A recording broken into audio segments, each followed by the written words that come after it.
go ahead. So yesterday we saw that these factors, we had done this and we had seen that the latent factors F1, F2, F3, they were not distinct because this was not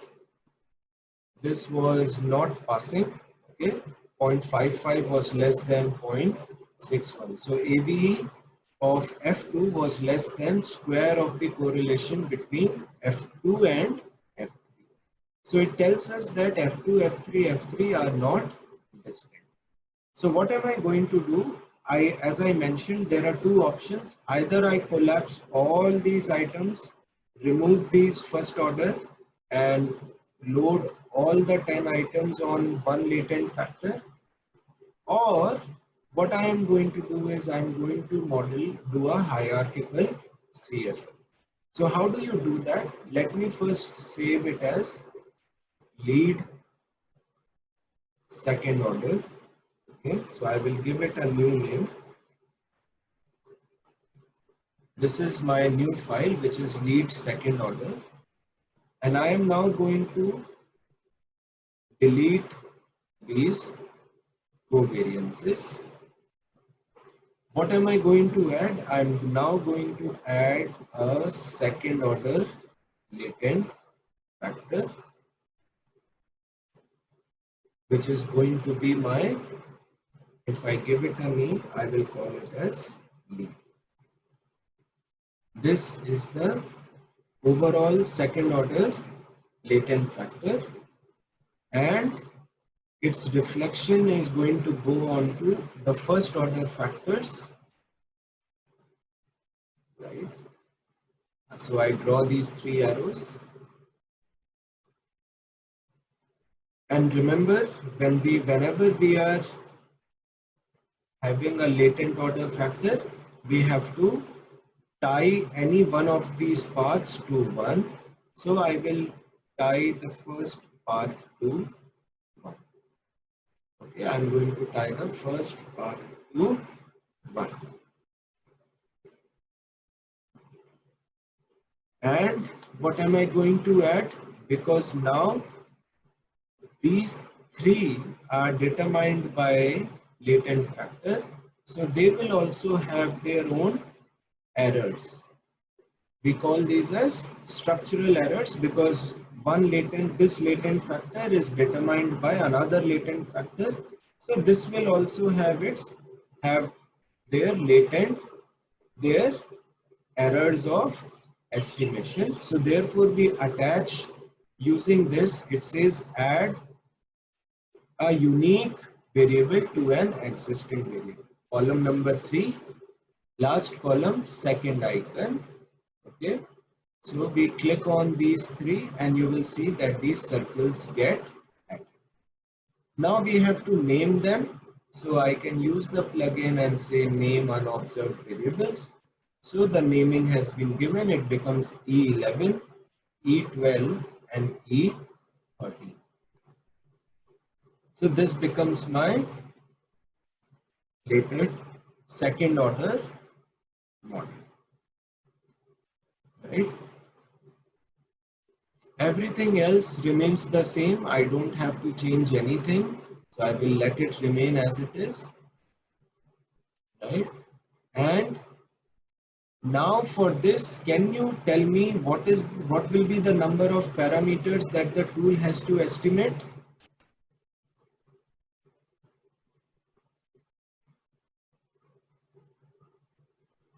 Can you quickly compute the number of parameters?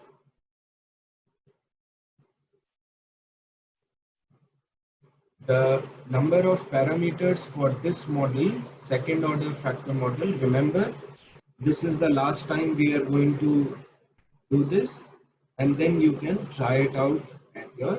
So what was the formula we wrote? We said hash number of loadings plus number of error variances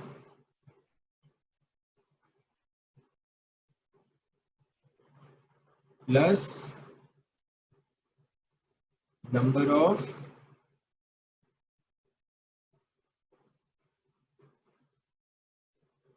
number of covariances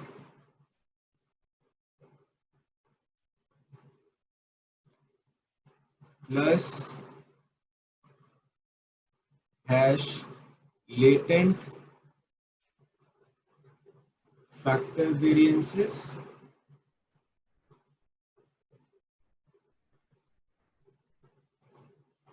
plus number of any structural paths that are there in the model, right?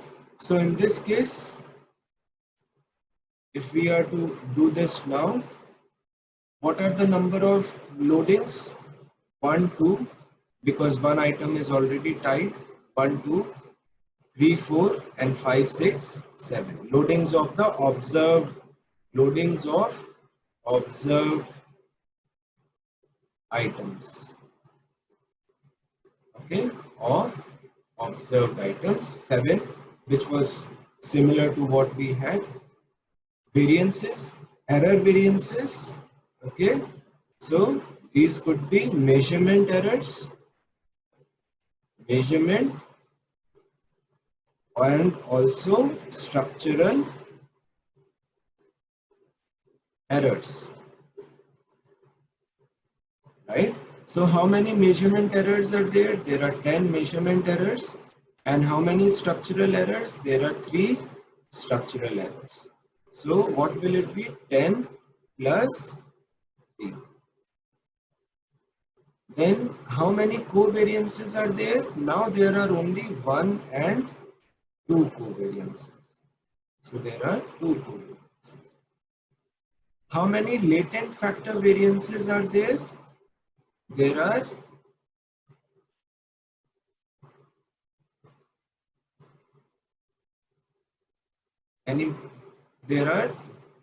there is only one latent factor, because these latent factors are actually getting determined by this. So this is latent or independent. Let us call this as independent latent factor variances. So this is going to be 1. There is only one latent factor, and so there is one latent factor variances. And how many structural paths? There are going to be 1 and 2. One of the structural path is already tied to 1. So there are 2 structural paths, right? So there are only 2 structural paths. Remember, what do we mean by structural here? Structural means anything between or related to latent factors. What are structural errors? They are related to latent factors. And what are structural paths? They are paths between 2 latent factors. Loadings are loadings associated with observed items. Okay. So what are the total theta? What is hash theta total for us?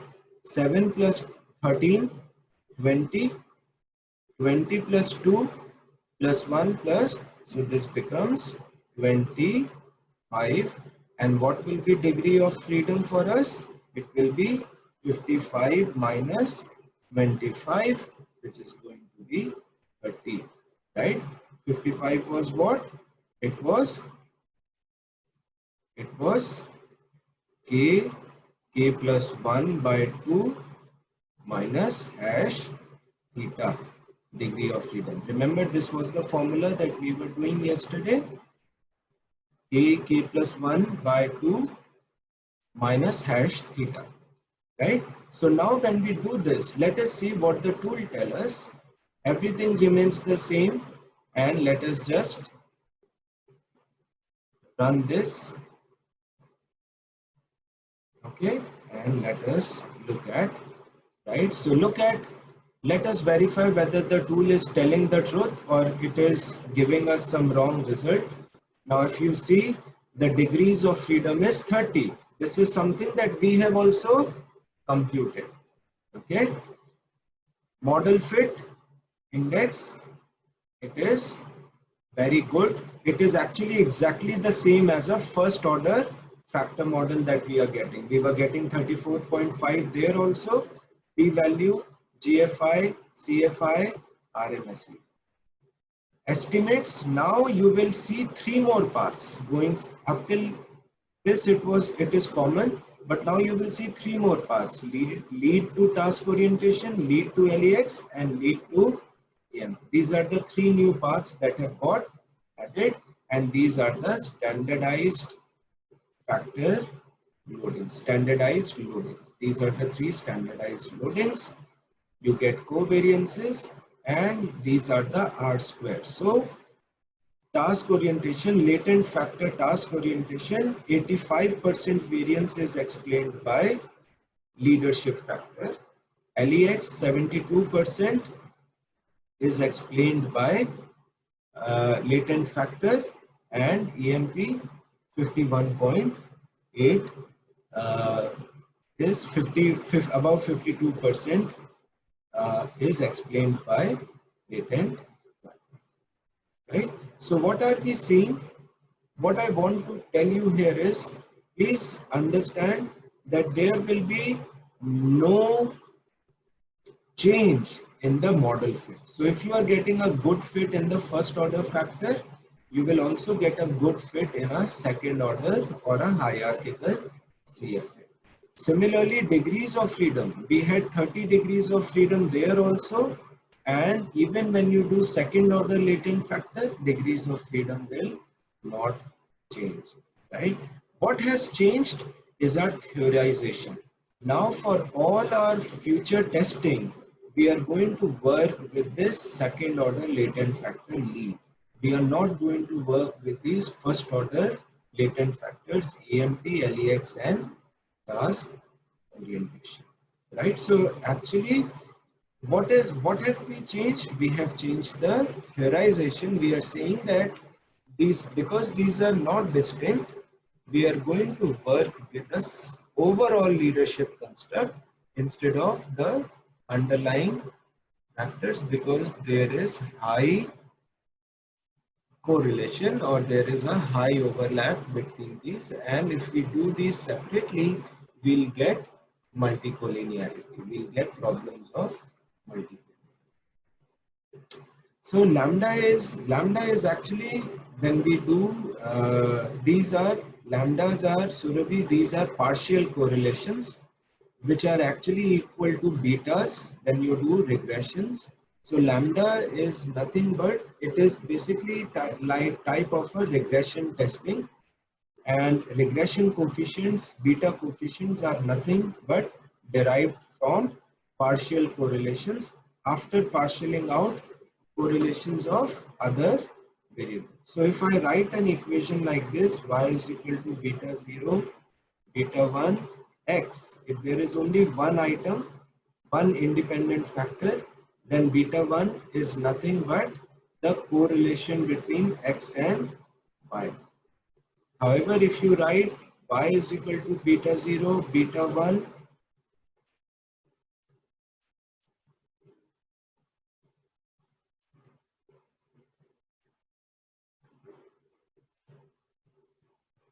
beta 1, x1, beta 2, x2 plus e of y, then beta 1, beta 2 are basically, we call these as partial correlations, which are partial correlation between x and y after partialing out x2. Okay, or you can just say r x1 to y after partialing out the effect of, this is beta 1. Okay, this will be beta 1. And what will be beta 2? It will be partial correlation x2 not arrow, just y,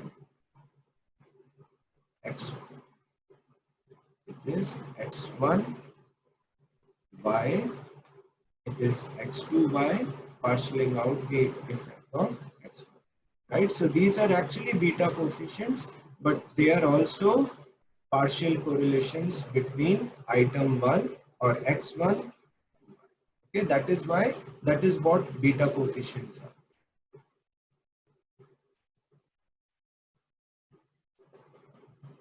Yes, so we will because these are 3, 3, 4 items. If you have complex items or complex models, so we go in for parceling.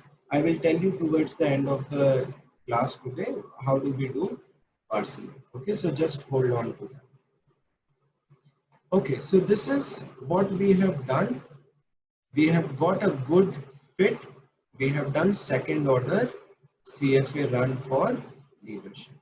Now what we will do is we will go to our second construct and we will work with we will go on and do the CFA run for the second construct that we have, which is procedural justice. So we have up to now, we have looked at leaderships this. Okay, we have got its output. Now we will bring in our constructs for which we want to test the discriminancy. Okay, discriminancy. So we are going to go to our second construct, which is procedural justice. How will we do it? We will make a new file. Okay, let us call this as PJ, procedural justice. Our justice construct has 5 items. So I will draw my latent factor, click on it 5 times. I have 5 items now. I will rotate this. Okay. Select all of it, bring it in the canvas. Okay. Unselect it. I will give it a name. PJ. Okay. I will read my data set.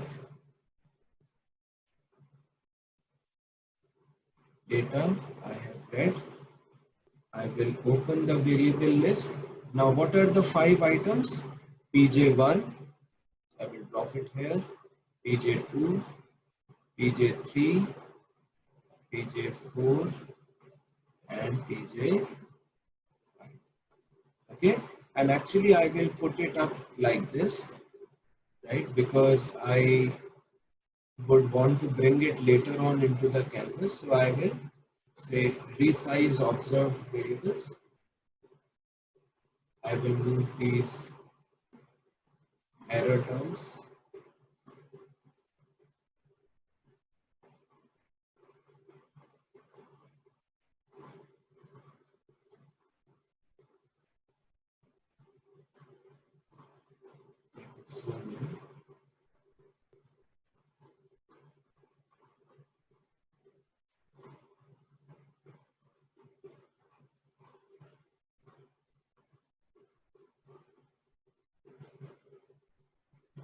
Okay. Now remember in my, I will save this. In leadership, we have gone to error terms E13, and eventually I will like to bring procedural justice and creativity also here. So therefore, I don't use the plugin now, because if I use the plugin, it will again give me E1, E2, E3, E4, E5, and when I will put it in a file along with leadership, I will have errors with the same name, which will give me an error. So what I do is I give names to these error terms myself. I start with E14, E15, E16, E17, and E18. Okay, now I have given them these names. Okay, my error terms. I go to analysis, I give standardized estimates, squared multiple correlations, modification indices, test for normality and outliers. Okay, and then I go and click on run and see the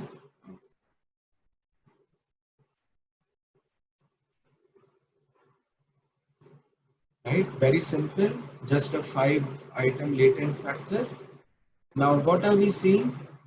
We are seeing number of distinct moments of sample 5, k plus 1, k is equal to 5, so k into 6, 5 into 6 divided by 2, so 15 distinct sample of moments. Number of parameters, very quickly, 4 loadings, 5 error terms, so 4 plus 5, 9, and 1 latent factor variance, independent latent factor, so 4 plus 5 plus 1, and so number of distinct parameters to be estimated is 10, and number of, therefore, degrees of freedom is equal to 5. Now, assessment of normality, you see there is skewness because the critical ratios are all above 2.5, kurtosis 1, 2, item number PJ1 and PJ3 seem to have kurtosis, and there is also non-normality. So, and there is Mahalanobis distance. Now you see there is one item which is case number 287, which is 36 and 43. So there is about 5 units difference here. Now you can decide, you can drop 287 also, okay. For the time being, I will keep it as it is, but you can, because it seems a little far away, but not very far also, okay. Actually 287 and 258, these are two numbers, two cases that seem to give you a outlier in this case, but I will, for the time being, I will let it remain as it is, okay. Estimates, these are the loadings, they are all significant, right? And these are the R squares. So the R squares, variance explained in the item by the latent factor, are also quite good, 60%, 62, 69, 58, 66. Model fit, well, you see model fit is quite poor. Chi-square is 101 for 5 degrees of freedom. GFI is less than 0.95, CFI is also less than 0.95, RMSEA is very high, 0.186, we want it to be less than 0.05. So we go to the tool and say, okay, tell us what is the suggestion you have, what are the modification index. So the tool tells us, look at where there is the highest drop. The tool tells us if you covary E14 and E15, the chi-square will go down by 50, 52.9. Now, because these are items, I told you yesterday, because these are items of the same construct, it is possible to assume that the measurement errors may be correlated, and therefore I accept this suggestion of the tool and I covary E14 and E15. Okay, I accept this suggestion of covarying. I will make only one change at a time and I will run the tool and see what has happened. Now you see in one run, chi-square has dropped from 101 to 33. So there is a drop of about 70 there. Degree of freedom has gone down by 1 because we are now estimating one more covariance. So there is one more parameter. Instead of 10, the number of parameters have gone up to 11. But my model fit still, I am not very happy with my chi-square. You see relative chi-square by degrees of freedom is also greater than 2 or 3. So I'm not very happy. I want to see if what is RMSEA? See, RMSEA is also very, very high. It is not less than 0.05. So I'm not happy. I look at, okay, Mr. Tool, can you tell me what more changes can I make? And it says, well, if you covary E15 and E17, the chi-square will drop by further 19. So I say, okay, because these are items of the same construct, I can assume that the measurement error of PJ4 and PJ2 may be correlated. And so I will allow these to correlate. And I run the rule again. I see that my degrees of freedom has gone down by one more now because I am estimating one more covariance here. Chi-square has gone down from 33 to 11, right? And p-value is starting to increase, it is starting to go up, but it has still not crossed 0.05. So if I go to model fit, I am seeing my chi-square and relative chi-square is still high.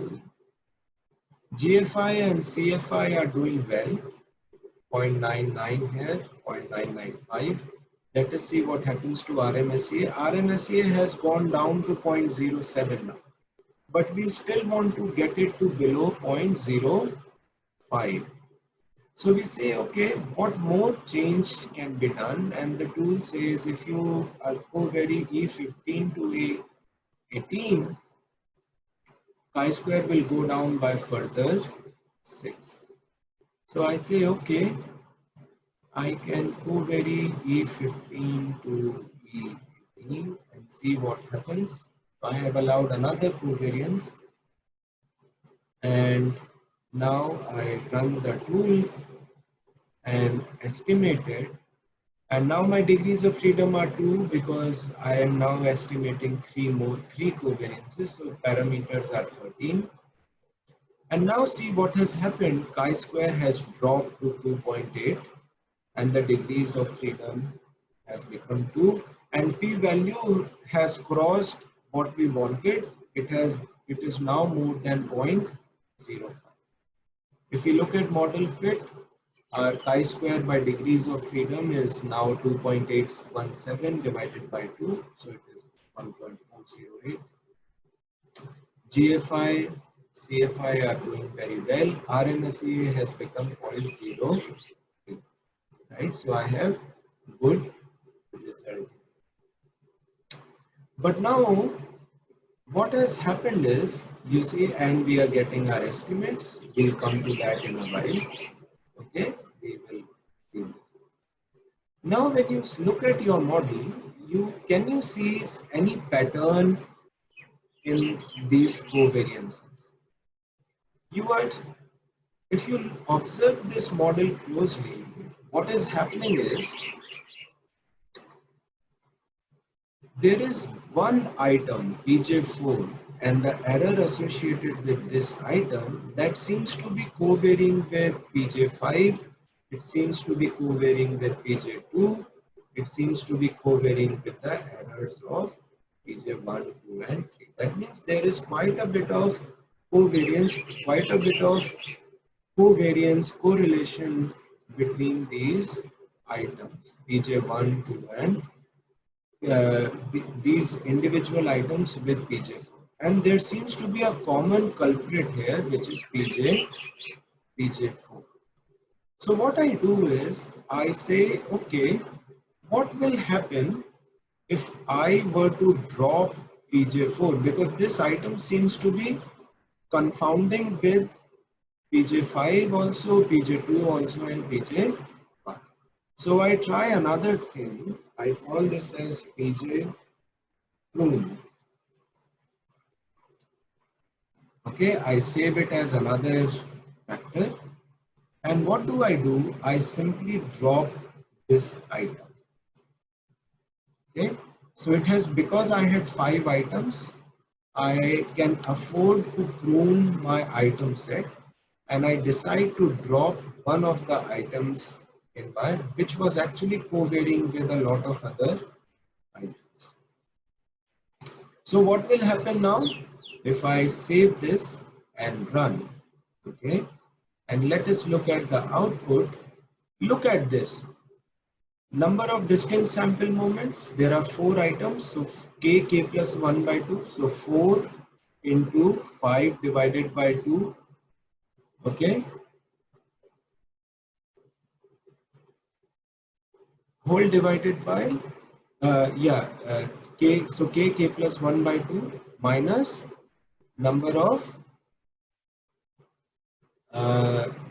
number of distinct parameters. So there are 3 loadings, 4 error terms and 1 latent factor. So it becomes 8, and 10 minus 8 becomes 2 distinct sample moments. Okay. Now you see in our first run itself, we have got exactly the same model fit that we were getting when we had 5 items and we had co-varied the items with the other. So just by pruning one item in our first run itself, we get absolutely clean and clear model which is passing all tests. RMSEA is less than 0.05, CFI is greater than 0.95, GFI is greater than 0.95, chi-square p-value is greater than 0.05, and chi-square by df is less than 2. So what has happened? I have pruned my model. I have dropped one item, okay? Because I had luxury of 5 items, I could afford to drop one item and get to a very clean item where I am not covering any of the errors, okay? So this becomes, now it is up to you whether you want to go with this or you want to go with this model. I would like to go with this model because remember we said that all items are reflection of the latent construct. You can actually go back and see what was PJ4. Procedures followed in my organization are free of bias. And if you see PJ1, procedures are applied consistently without favor to anyone. Procedures PJ2, it was co-varying with PJ2 also. Procedures followed in my organization uphold ethical and moral standards. And PJ5, which was I am treated with dignity. So I can say that this item actually is quite, whatever it was capturing, it is actually getting captured by items 1 and 2 without favor to anyone and uphold ethical and moral standards. And therefore, even if I drop item number 4, I will not lose out on any significant content which this item was capturing and which is not getting captured by other. And therefore, I take a call that yes, it is okay to drop PJ4 and just work with PJ 1, 2, 3, and 5. Okay. Now, Surabhi, to your question, even if you co-vary, okay, remember this assumption of independence was for OLS regression, okay, ordinary least squares. This is maximum likelihood method, okay. So the assumption of independence of errors is not there. The second is, this is estimating, this is for correlating errors of different items. So the assumption of independence is you are co-varying error residual with the residual of y with the observed variable x, right? So those assumptions don't hold in this model. First of all, this is a different method of estimation, not the ordinary least squares, okay? And these are different outcomes. This is an outcome of PJ1, right? So this is error associated with PJ1. This is error associated with PJ2, so these are all 5 different outcomes. So in our regression, we did not have all those assumptions are of errors with X variables or with themselves, not with different Y. Amrita, no, you cannot do this because you see the loading here was high. So in EFA, you will get loading high, okay? So this is a good item. PJ4 is 0.633. You see, it is, yes, it is lower than the other items, but still it is not a very poor loading. So in EFA, you may not catch this issue. You will catch this issue in confirmatory analysis, and therefore you can drop it in. Right? Okay, so let us now go to our, so we have got a clean construct of PJ.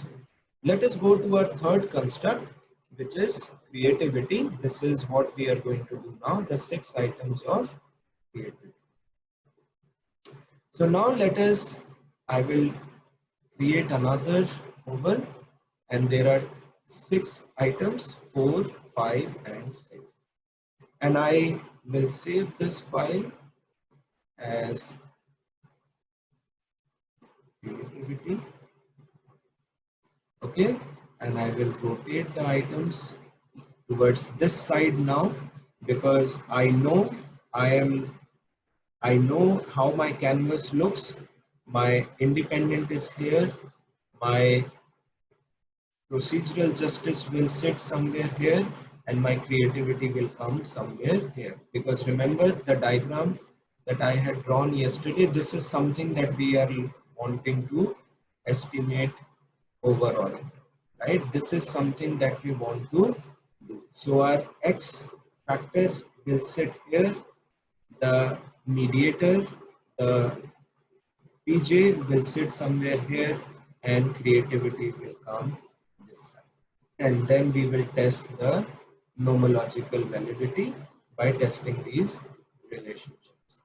So that is exactly what I am doing. I am preparing my canvas already, because I know how my constructs are going to look like. So I am setting my creativity here.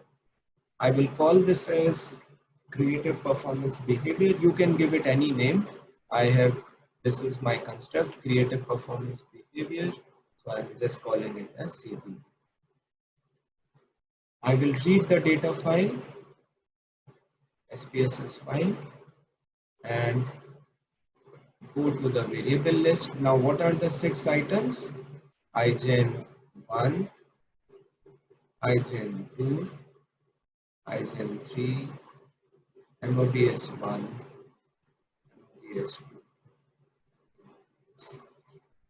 These are the 6 items.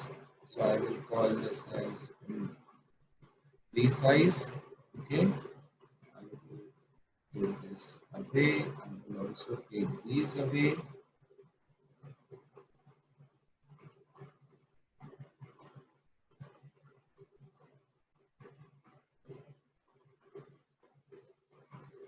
Okay.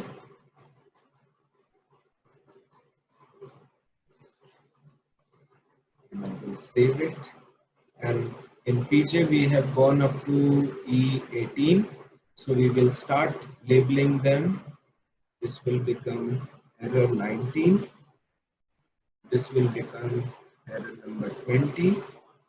This will become error number 21, error 22,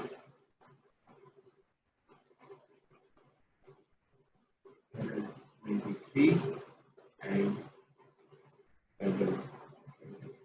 I give these all 6 unobserved, these error terms. I am giving them a name, E19 to E24.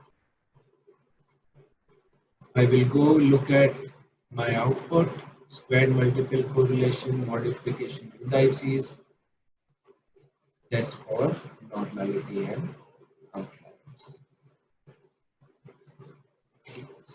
And I will run the analysis. Now, how many distinct moments of sample? There are 6 items, k plus 1 by 2, 6 into 7 divided by 2. So there are 21 distinct sample. How many parameters? 5 loadings, 1, 2, 3, 4, 5. Error variances, 1, 2, 3, 4, 5, 6. So 5 plus 6, 11. And then the independent latent factors variance, so 11 plus 1, 12. And therefore our degrees of freedom are 21 minus 12, which is 9. Now I see again that the chi-square is not very good. 103, p-value is less than 0.05. Okay. I look at assessment of normality. I see that skewness is there, and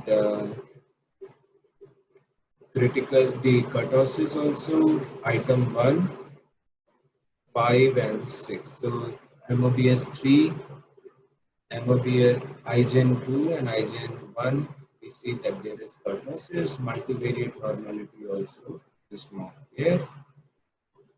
Distance, outliers, well, I don't see there is any outlier because you see 30, 29, 28, 25. I don't see any major difference here. So there are no outliers in my model. Estimates, these are the 6 estimates. Okay, these are the 6 loadings. They are all significant. The loadings are these. Okay, I can see they are a little low, what I can see here. Okay. Uh, yeah, so the loadings are not above 0.7. So just by looking at these loadings, I can say that there will be issue of ABE here. But yeah, we'll see what we can do. Okay. Modification indexes. Let us first go to model fit. So we have 103 chi-square, degrees of freedom is 9. Okay. And chi-square by degrees of freedom is 11.55. So this is quite high, okay, not less than 2. GFI is less than 0.95, CFI is also less than 0.95, RMSE is very high. So we know that we have a problem in the fit of the model. So we go to the tool and say, okay, what are the suggestions that you have? So the first suggestion, it says E23. This is the highest modification index, E2324. Because they are items of the same construct, I have no problems. I go and covary my two error terms, E23 and E24. I run the tool again and I see what has happened. So from 103, the chi-square has gone down to 42. Okay, and the degrees of freedom are 8. So what do I do? I look at my model fit. GFI has crossed 0.95, CFI has crossed 0.95, RMSEA has gone down below 1, but it is still above 0.05. Okay, and chi-square by DF, it is 5.25. So what do? I again go to modification indices and say, okay, can I do something more? Now the tool tells me E22 and 24, that means 16, and if you covary, you will get a drop of 16.344. Now these are items of the same construct, so I covary E22 and 24 again. I save the model, run it again. I see that the chi-square has gone down from 40 to 24 now. Okay, and degrees of freedom are also going down because we now have to estimate these covariates. But what happens to model fit? My chi-square by DF is still high, above 3. Okay, RMSEA is above 0.05 at this time. So I want to look at if there's something more that I can do. Now E19 and 20, it is 10.76. And so I go and 19, over 19. Now I save this and run the model again and look at the output. And now when you look at the output, you see that the chi-square has gone down to 9. The degrees of freedom are 6 now, and the model fit chi-square by DF has gone down below 2. 0.994, 0.996, and that RMSEA is below 0.05. Okay, so this gives me a good fit. Okay, and these are the estimates. These are the loadings of the item, standardized loadings of the construct. Okay, and yeah, so I'm getting a reasonable fit here. Now, there are two things that you can do here. You can see that just like PJ, the construct PJ, we had MOBS 3, which is co-varying with MOBS 2 also and MOBS 1 also, and its loading is also the lowest, 0.564. Now there are two things that I can do. I can save this as creativity, or let me call this as CPB pruned. And what do? I go and drop this item which was co-varying with 2 items. So I make it a 5 item construct, okay? And you, when you run this now, you get a good degree of good fit index, okay? But probability, this is just about 0.05, okay? You can leave it at that also, or RMSEA is just about 0.05, so you can look at modification index. It says 20, 20 and 22. Okay, so now if you will have to co-vary these two items. Okay, so 20 and 22. So now again I am seeing that this item seems to be having a problem with the other items. So I can further prune this, okay, and drop this item as well. That becomes, so I have pruned 2 items, and when I save and run this now, what will happen is, you see I get a very clean model, which is chi-square 3, degrees of freedom 2, having 4 items and probability of 0.213. My model fit is absolutely perfect. GFI, CFI, RMSEA is 0.03, right? And my estimates are these. All are above 0.6, close to 0.7, okay, but they are still less than 0.7, so we'll have some issues when we will do AB. Right, so what have we done? You see, one model that you can have is this, where you are having items, but you see there are, and the other one is CPB. Now let us look what are the 2 items of iGEM. I generate, so item number 1 is I generate number of alternatives to the same problem before I choose final. And then the second item says I devise potential solutions that move away from established ways of doing things. And then third is I engage in making seniors enthusiastic for innovative ideas. I acquire approvals from seniors. I work towards transforming innovative ideas into useful applications.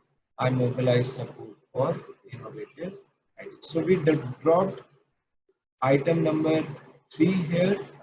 So the last item, mobilize support for innovative ideas.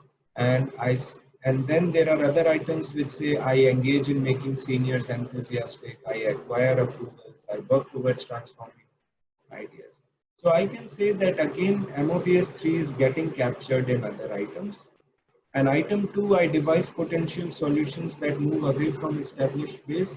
And it says I generate number of alternatives before I choose the final solution.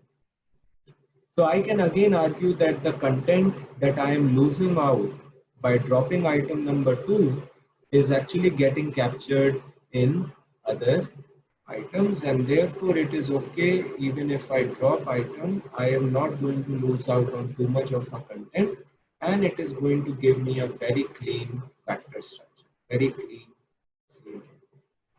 And therefore I can decide, again it is subjective call, you can decide to keep this model or you can decide to keep a clean factor model which has, remember, as a rule of thumb I am mentioning that you should have at least 4 or more, because when you have 4 or more you will get positive degrees of freedom. If you have 3, the degrees of freedom would be 0, and if you have 2 items, you will have, the tool will not be able to estimate the nation.